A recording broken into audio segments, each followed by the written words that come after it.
우리는 죽고 난 뒤에 어디로 이동하는가?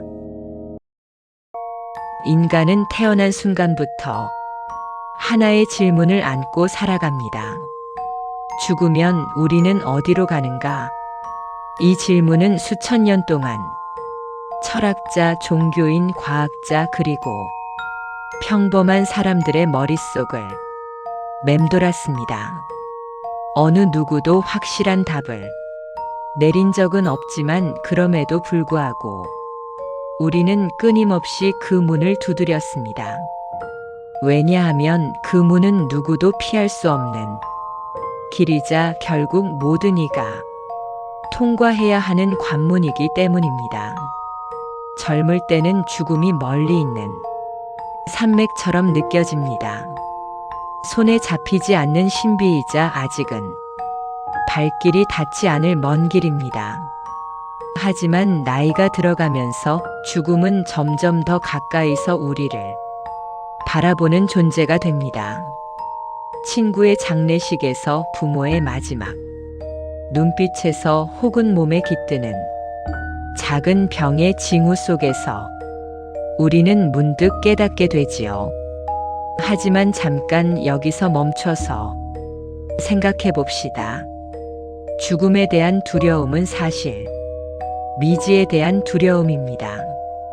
우리가 모르는 것에 대한 불안, 예측할 수 없는 것에 대한 걱정이죠. 하지만 만약 죽음이 우리가 생각하는 것과는 전혀 다른 의미를 갖는다면 어떨까요? 만약 죽음이 끝이 아니라 새로운 시작이라면, 만약 죽음이 소멸이 아니라 변화라면, 그렇다면 죽음은 정말 두려운 것일까요? 아니면 또 다른 여행의 시작일까요? 우선 많은 철학과 과학은 죽음을 자연으로의 회귀로 설명합니다. 우리의 몸은 흙과 물, 불과 공기로 이루어진 하나의 조합일 뿐이며 생명이 다하면 이 조합은 다시 자연으로 흩어져 순환을 이룹니다. 이 관점에서 보면 죽음은 사라짐이 아니라 분해와 귀환입니다. 나무는 낙엽을 떨어뜨리고 낙엽은 흙으로 돌아가 다시 나무의 뿌리를 먹입니다. 강물은 증발해 하늘로 올라가 구름이 되고 비가 되어 다시 흘러내립니다. 우리 또한 다르지 않습니다. 우리 몸의 원자는 땅과 공기, 별에서 왔으며 결국 그곳으로 돌아갈 뿐입니다. 생각해 보십시오. 지금 당신의 몸을 이루는 칼슘은 아마도 수십억 년 전 별의 중심에서 만들어졌을 것입니다. 당신이 마시는 물의 분자는 공룡이 마셨던 바로 그 물일 수도 있습니다. 당신이 숨쉬는 산소는 어떤 고대 나무가 내뿜은 것일 수도 있지요. 우리는 이미 우주의 일부였고 죽음 이후에도 계속해서 우주의 일부가 될 것입니다. 이 순환을 생각하면 죽음은 파괴가 아닌 연결의 일부로 보입니다. 우리는 흩어져 사라지는 것이 아니라 다시 바람이 되고 물이 되고 빛이 되어 세상에 남습니다. 어머니가 돌아가신 후에도 그분의 사랑은 자녀들 마음속에 남아 다음 세대로 전해집니다. 할아버지가 들려준 이야기는 손자들 입을 통해 계속 살아납니다. 우리가 심은 나무는 우리가 떠난 후에도 그늘을 만들어 후세 사람들을 시원하게 해줄 것입니다. 그렇게 본다면 두려워할 이유가 조금은 줄어드는지도 모릅니다. 왜냐하면 우리는 정말로 사라지는 것이 아니라 다른 형태로 계속 존재하기 때문입니다. 그러나 단지 자연으로 돌아간다는 말만으로는 우리의 내면을 다 채우지 못합니다. 왜냐하면 인간은 단순한 물질 이상의 무언가를 경험하기 때문입니다. 꿈속에서 우리는 시공간을 초월해 어디든 갈 수 있고 사랑하는 사람을 생각하는 순간 그 마음이 전해지는 듯한 경험을 하기도 합니다. 죽음 이후의 세계를 생각할 때 많은 철학자들은 시간과 공간이 무의미해지는 차원을 상상했습니다. 그곳에서는 과거, 현재, 미래가 따로 구분되지 않고 모든 순간이 동시에 펼쳐진다고 하지요. 마치 책을 읽을 때 독자는 한 장면만 보지만 책 전체는 이미 존재하듯이 말입니다. 현재 물리학에서도 이와 비슷한 개념들이 등장합니다. 아인슈타인의 상대성 이론에 따르면 시간은 절대적이지 않습니다. 관찰자의 속도에 따라 시간은 느리게 가거나 빠르게 갈 수 있다고 하지요. 양자역학에서는 더욱 신비로운 현상들이 벌어집니다. 두 입자가 아무리 멀리 떨어져 있어도 순간적으로 서로의 상태에 영향을 줄 수 있다는 양자얽힘 현상이 그 예입니다. 이런 과학적 발견들을 보면 우리가 일상에서 경험하는 시공간이 전부가 아닐 수도 있다는 생각이 듭니다. 죽음은 어쩌면 책장을 덮는 행위일 수 있습니다. 우리는 지금 이 장면만 보지만 죽음 이후에는 책 전체를 한눈에 보는 시각을 얻게 되는 것일지도 모릅니다. 그렇게 된다면 슬픔도 후회도 기다림도 무의미해집니다. 왜냐하면 모든 순간이 이미 그곳에 존재하기 때문이지요. 어린 시절에 행복했던 순간도, 젊은 날의 사랑도, 중년의 성취도, 노년의 지혜도 모든 것이 동시에 존재하는 차원에서는 잃어버릴 것이 하나도 없습니다. 과학자들은 또 다른 가설을 내놓습니다. 평행세계입니다. 이 우주는 단 하나가 아니라 수없이 많은 우주가 존재한다는 이론이지요. 양자역학의 다세계 해석에 따르면 매 순간 일어날 수 있는 모든 가능성이 실제로 일어납니다. 다만 서로 다른 평행 우주에서 말이죠.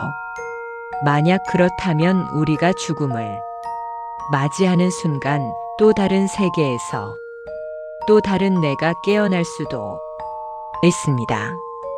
예를 들어 이곳에서 숨을 거둔 내가 있다면 바로 옆의 우주에서는 병을 이겨낸 내가 살아있을 수 있습니다. 혹은 전혀 다른 삶을 선택한 또 다른 내가 그곳에서 이어가고 있을 수도 있습니다. 결혼하지 않은 나, 다른 직업을 선택한 나, 다른 나라에서 살고 있는 나, 무한히 많은 가능성의 나들이 각각의 우주에서 살아가고 있을지도 모릅니다. 이 관점에서 보면 죽음은 그저 세계관의 문을 통과하는 사건일지도 모릅니다. 오늘의 끝은 곧 내일의 시작이며 닫히는 문은 동시에 열리는 문이기도 합니다. 평행세계의 관점에서 보면 우리는 결코 사라지지 않습니다. 다만 위치만 달라질 뿐이지요. 마치 라디오의 주파수를 돌려서 다른 방송을 듣는 것처럼 우리는 다른 차원의 방송으로 채널을 바꾸는 것일 수도 있습니다. 그곳에서는 지금과는 다른 목소리로 다른 이야기로 계속해서 살아갈 것입니다. 또 하나의 시선은 이 세계가 가상현실일 수 있다는 생각입니다. 컴퓨터 속 가상세계에서 캐릭터가 죽는다고 해서 그 캐릭터를 조종하던 사용자가 사라지는 것은 아니지요. 캐릭터는 끝을 맞지만 플레이어는 여전히 살아있습니다. 현대 기술의 발전을 보면 이런 가능성이 그리 멀게만 느껴지지 않습니다. 가상현실 기술은 날로 발전하고 인공지능은 점점 더 정교해지며 우리가 현실이라고 부르는 것과 가상세계의 경계가 모호해지고 있습니다. 심지어 2045년에는 AI의 기술적 특이점에 도달하여 영생을 실제로 가능하게 할 수 있다는 연구도 있습니다. 철학자들도 오래전부터 이런 질문을 던져왔습니다. 우리가 보는 것, 듣는 것, 느끼는 것이 정말 실제하는 것일까? 아니면 우리가 그렇게 인식하도록 프로그래밍된 것일까? 혹시 우리의 삶도 그렇지 않을까요? 우리가 죽음을 맞는 순간 어쩌면 우리는 눈을 뜨고 드디어 꿈에서 깨어났구나 라고 말하게 될지도 모릅니다. 그렇다면 죽음은 끝이 아니라 더 큰 현실로 깨어남입니다. 지금까지는 하나의 장면 속에서 연기했을 뿐이고 이제는 무대 뒤편으로 나와 또 다른 연극을 준비하는 순간일지도 모릅니다. 이런 관점에서 보면 우리가 경험하는 고통이나 슬픔도 다른 의미를 갖게 됩니다. 게임 속에서 캐릭터가 겪는 어려움은 플레이어에게 더 풍부한 경험을 선사합니다. 마찬가지로 우리가 삶에서 겪는 시련들도 더 큰 존재인 진짜 우리에게는 소중한 배움이 기회일 수도 있습니다. 동양의 많은 철학과 종교에서는 환생을 이야기합니다. 죽음은 끝이 아니라 새로운 생명으로 태어나는 출발점이라고 말이지요. 이 관점에서 보면 우리는 끝없는 여행자입니다. 한 생에서는 왕이었다가 다른 생에서는 농부가 되고 또 다른 생에서는 학자나 예술가가 될 수도 있습니다. 때로는 인간이 아닌 다른 형태의 생명체로 태어날 수도 있겠지요.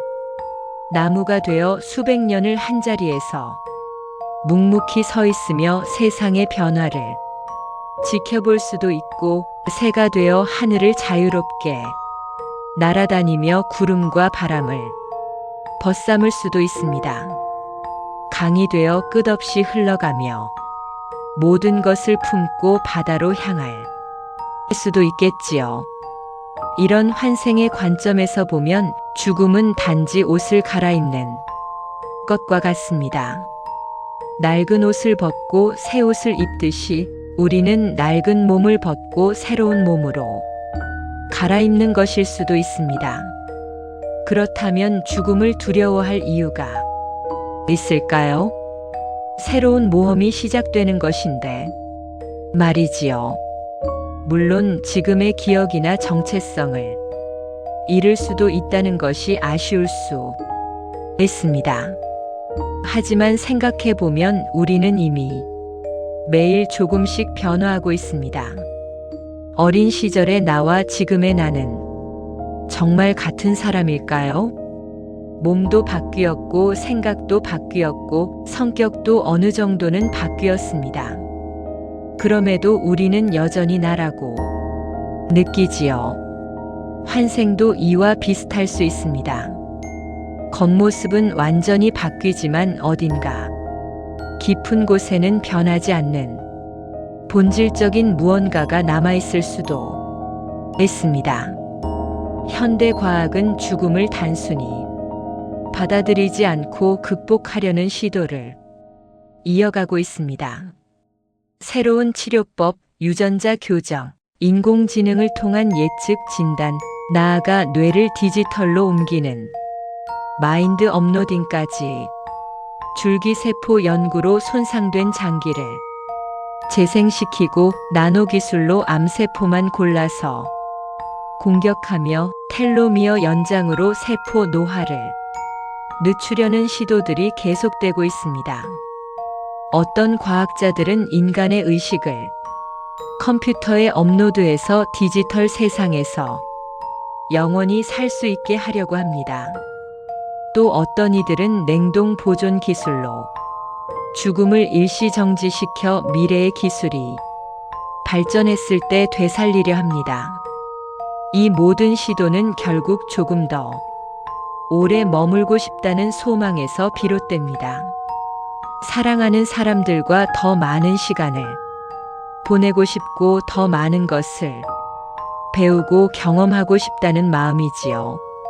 하지만 아이러니하게도 아무리 오래 살아도 결국 우리는 죽음이라는 문 앞에 도착합니다. 100년을 살든 200년을 살든 1000년을 살든 결국에는 그 문을 통과해야 할 순간이 옵니다.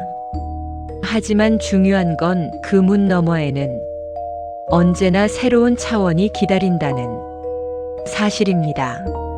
생명 연장은 단지 지연된 출발일 뿐 그 여행의 목적지는 여전히 동일합니다.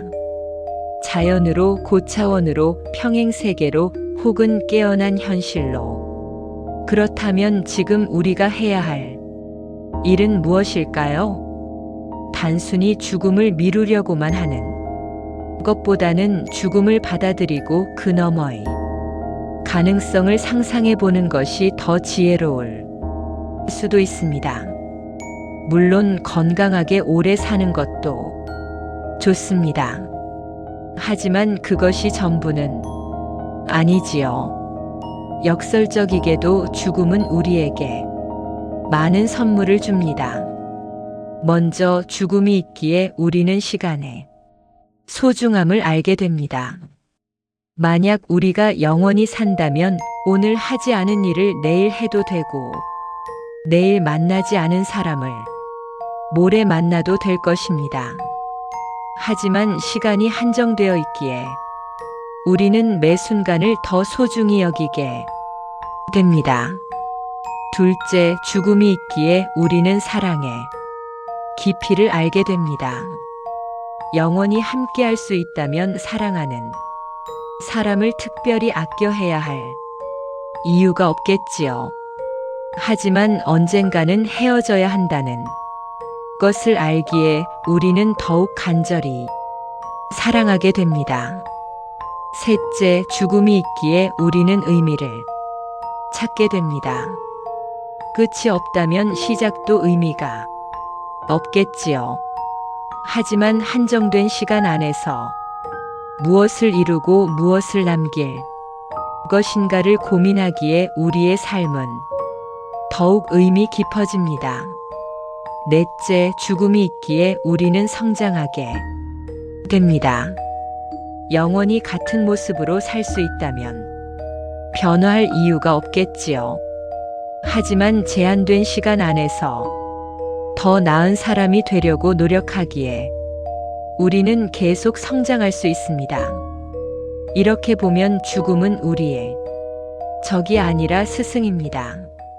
죽음을 두려움으로만 보면 숨이 막히지만 은유로 바라보면 마음이 한결 가벼워집니다. 죽음은 낯선 도시로 떠나는 기차와 같습니다. 플랫폼에서 이별을 아쉬워하는 사람들이 있지만 기차를 탄 사람은 새로운 풍경을 맞이합니다.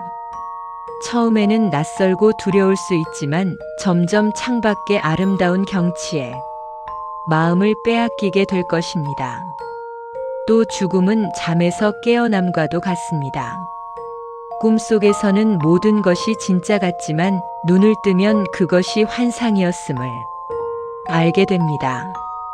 마찬가지로 우리는 지금 이 삶을 진짜라 여기지만 죽음 이후에는 더 큰 눈으로 아, 이것이었구나 하고 깨닫게 될지도 모릅니다.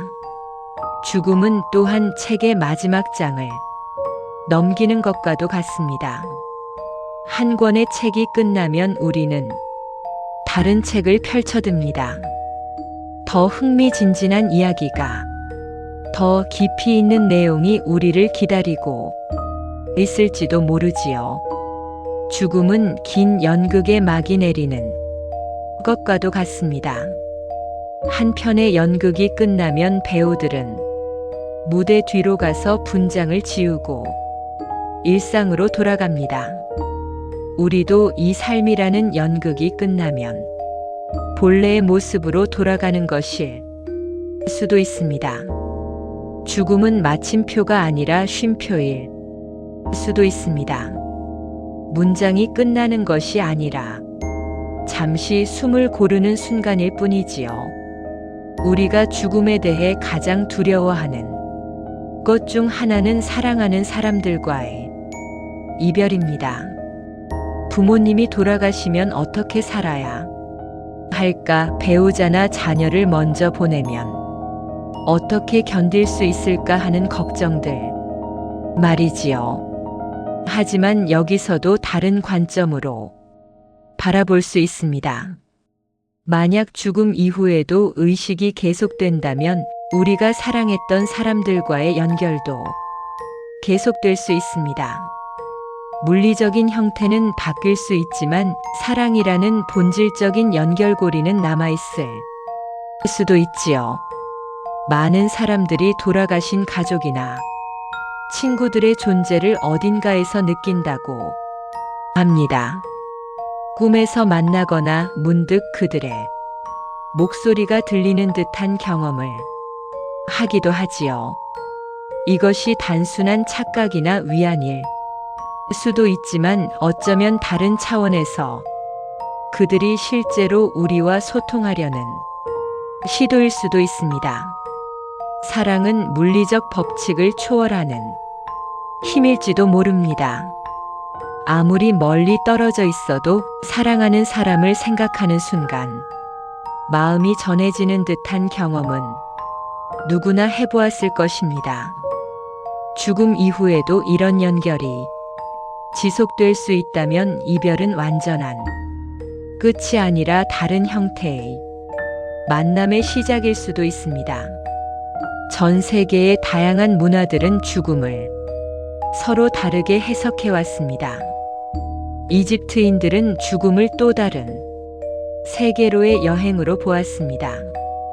그래서 파라오의 무덤에는 여행에 필요한 모든 것들을 함께 묻었지요. 음식, 보물, 심지어 하인들까지도 함께 보내서 저승에서도 불편함이 없도록 했습니다. 멕시코의 죽은 자의 날에서는 죽음을 축제로 기념합니다.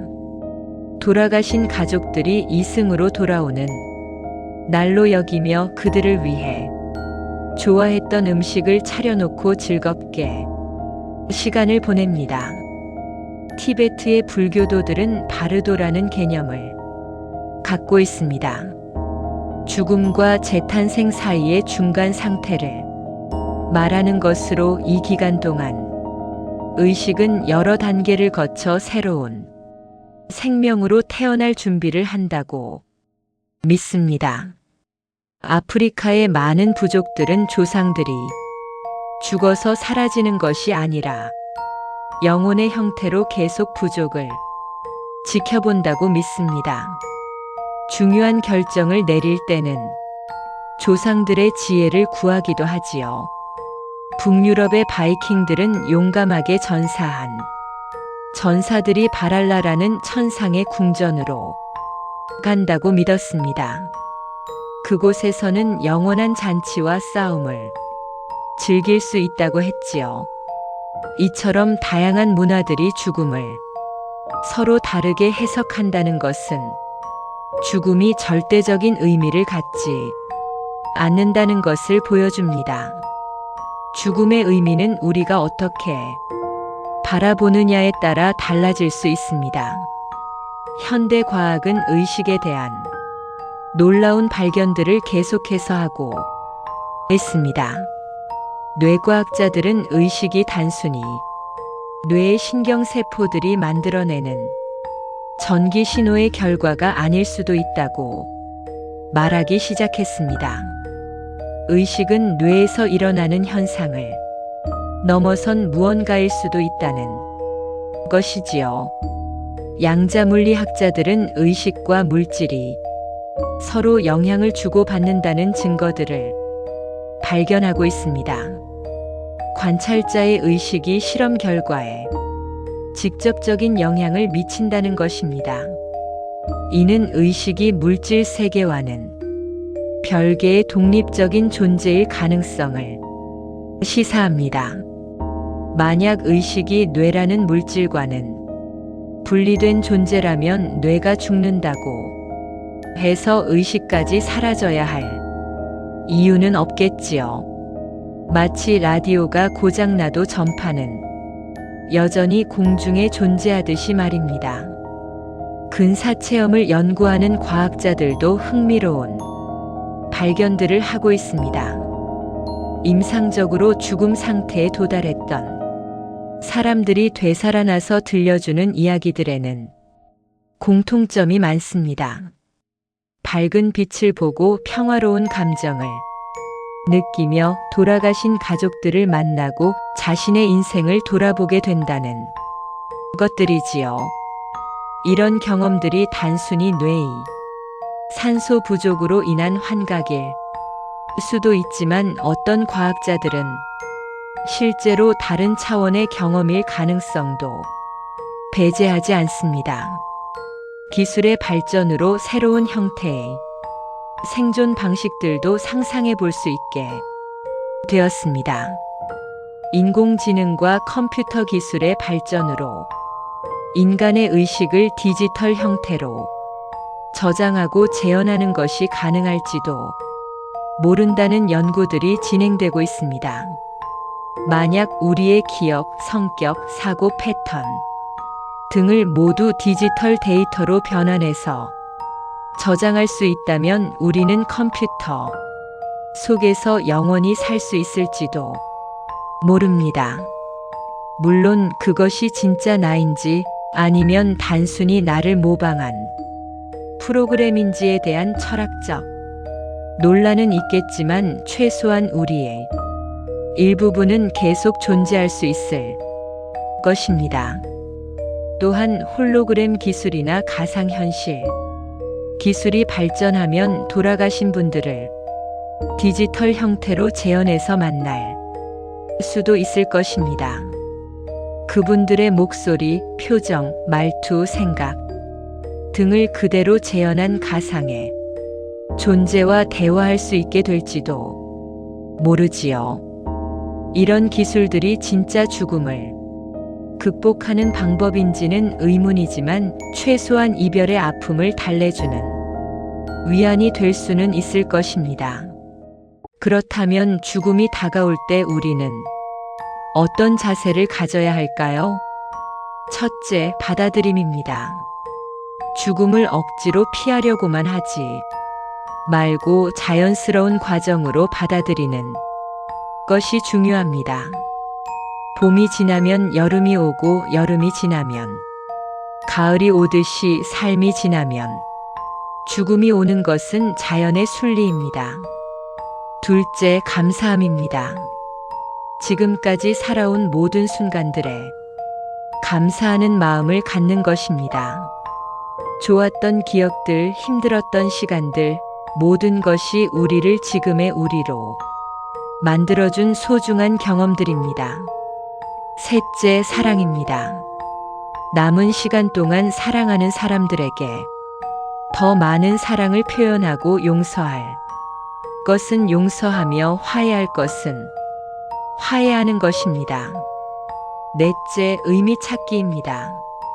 내가 살아온 인생이 어떤 의미였는지, 무엇을 남길 수 있는지 생각해보는 것입니다.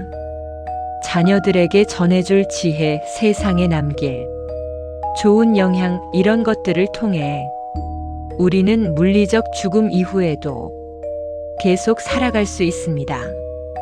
죽음이 있기 때문에 시간은 의미를 갖게 됩니다. 만약 우리에게 무한한 시간이 있다면 오늘 해야 할 일을 내일로 미루고 내일 할 일을 모레로 미룰 수 있겠지요. 하지만 시간이 한정되어 있기 때문에 우리는 매 순간의 소중함을 깨닫게 됩니다. 죽음은 우리에게 지금의 중요성을 일깨워줍니다. 지금 이 순간 사랑하는 사람에게 사랑한다고 말하고 지금 이 순간 고마운 사람에게 고맙다고 표현하고 지금 이 순간 하고 싶은 일을 하라고 말이지요. 또한 죽음은 우리 삶의 우선순위를 정리하게 도와줍니다. 정말 중요한 것이 무엇인지, 정말 소중한 사람이 누구인지 깨닫게 해주지요. 돈이나 명예, 권력 같은 것들은 죽음 앞에서는 의미를 잃지만 사랑, 우정, 기쁨, 평화 같은 것들은 영원한 가치를 갖습니다. 죽음은 모든 인간을 평등하게 만듭니다.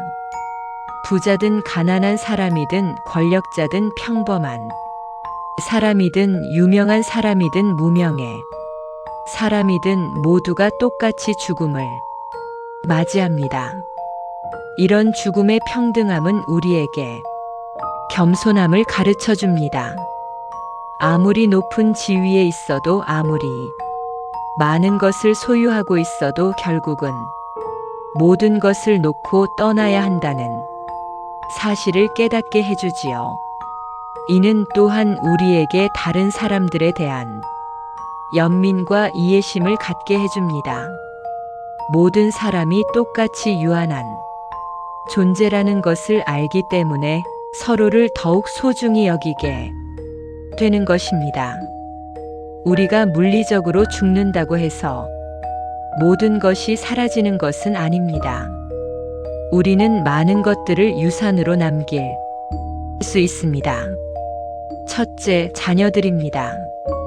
우리의 유전자와 가치관, 사랑을 이어받은 자녀들은 우리의 연속선 위에 있는 존재들입니다. 그들을 통해 우리는 계속 살아갈 수 있지요. 둘째, 우리가 만든 작품들입니다. 예술 작품이든 글이든 발명품이든 우리가 세상에 남긴 창조물들은 우리가 떠난 후에도 계속 존재하며 사람들에게 영향을 미칠 것입니다. 셋째, 우리가 심은 나무들입니다. 실제로 심은 나무든 비유적으로 심은 좋은 영향들이든 우리가 뿌린 선한 씨앗들은 계속 자라날 것입니다. 넷째, 우리가 가르쳐준 지혜들입니다. 제자들에게, 후배들에게, 자녀들에게 전해준 지식과 경험들은 다음 세대로 이어져 갈 것입니다. 지금까지 죽음에 대한 여러 관점들을 살펴보았습니다. 자연으로의 회귀, 고차원으로의 이동, 평행세계로의 전환, 가상현실에서의 깨어남, 환생을 통한 재시작, 디지털 불멸 등 다양한 가능성들을 탐구해 보았습니다. 이 중 어느 것이 진실인지는 아무도 확실히 알 수 없습니다. 하지만 중요한 것은 이런 가능성들을 생각해 봄으로써 죽음에 대한 두려움을 줄이고 삶을 더욱 의미 있게 살 수 있다는 점입니다. 죽음을 끝으로만 보지 않고 변화나 전환으로 본다면 우리는 더 평화롭게 그 순간을 맞이할 수 있을 것입니다. 또한 죽음이 있기 때문에 삶이 더욱 소중해진다는 것도 깨달을 수 있습니다. 무한하지 않기 때문에 아름답고 영원하지 않기 때문에 간절한 것이 바로 삶이지요. 그렇다면 우리는 죽음을 어떻게 준비해야 할까요? 첫째, 마음의 준비입니다. 죽음을 자연스러운 과정으로 받아들이고 두려워하지 않는 마음가짐을 기르는 것입니다. 명상이나 철학적 사유를 통해 죽음의 의미를 깊이 생각해보는 것도 도움이 됩니다. 둘째, 관계의 정리입니다. 사랑하는 사람들과의 관계를 돈독히 하고 용서할 일은 용서하고 화해할 일은 화해하는 것입니다. 미운 감정이나 원망을 품고 살기보다는 사랑과 이해로 마음을 채우는 것이 좋겠지요. 셋째, 의미 있는 일하기입니다. 남은 시간 동안 정말 하고 싶은 일을 하고 누군가에게 도움이 되는 일을 하는 것입니다. 자원봉사든 후학양성이든 작품 활동이든 자신만의 방법으로 세상에 기여하는 것입니다. 넷째, 지혜 전수하기입니다. 지금까지 살면서 얻은 경험과 지혜를 다음 세대에게 전해주는 것입니다. 자서전을 쓰거나 일기를 남기거나 직접 이야기를 들려주는 방법 등이 있겠지요. 사랑하는 이들이여, 죽음을 두려워하지 마십시오. 그것은 소멸이 아니라 다른 이름의 삶입니다. 우리는 다시 자연으로 돌아가거나 새로운 차원으로 나아가거나 혹은 더 큰 현실에서 눈을 뜨게 될 것입니다. 어디로 가든 중요한 건 죽음은 우리를 새로운 존재로 치환하는 관문이라는 사실입니다. 그 문을 넘어설 때 시간은 무의미해지고 공간은 한계를 잃으며 우리는 더 넓은 세계 속으로 흘러갑니다. 지금까지 우리가 경험한 모든 기쁨과 슬픔, 사랑과 아픔은 결코 헛되지 않습니다. 그 모든 것들이 우리를 더 깊이 있는 존재로 만들어 주었고 다음 단계로 나아갈 준비를 시켜주었기 때문입니다. 그러니 지금 남은 시간을 두려움으로 채우지 마십시오. 오히려 감사와 사랑으로 채우십시오. 웃을 때는 마음껏 웃고 사랑할 때는 마음껏 사랑하고 꿈꿀 때는 마음껏 꿈꾸십시오. 죽음은 끝이 아니라 다시 한번 살아내기 위한 출발의 시작이기 때문입니다. 우리는 결코 혼자가 아닙니다. 우주 전체가 우리와 함께 있고 사랑하는 모든 사람들이 어떤 형태로든 우리와 연결되어 있습니다. 그 연결고리는 죽음으로도 끊어지지 않을 것입니다. 사랑은 시공간을 초월하는 힘이고 의식은 물질을 넘어서는 존재이며 우리의 본질은 영원히 계속될 것이기 때문입니다. 마지막으로 죽음을 맞이하는 그 순간이 와도 당황하지 마십시오. 그것은 새로운 모험의 시작일 테니까요. 호기심을 갖고 평온한 마음으로 그 문을 통과하십시오. 그 너머에는 우리가 상상할 수 없을 만큼 아름답고 신비로운 세계가 펼쳐져 있을 것입니다. 죽음은 끝이 아닙니다. 새로운 시작입니다. 안녕히 가십시오. 그리고 다시 만날 때까지 건강하십시오. 우리는 모두 같은 우주의 자녀들이고 같은 사랑의 열매들이며 같은 꿈이 일부분들입니다. 그러니 두려워하지 마십시오. 모든 것이 잘 될 것입니다. 앞으로도 매일 뜻 깊게 살아가시길 바랍니다. 시청해 주셔서 감사드립니다. 구독과 좋아요, 알림 설정을 해주시면 엄청난 응원이 됩니다.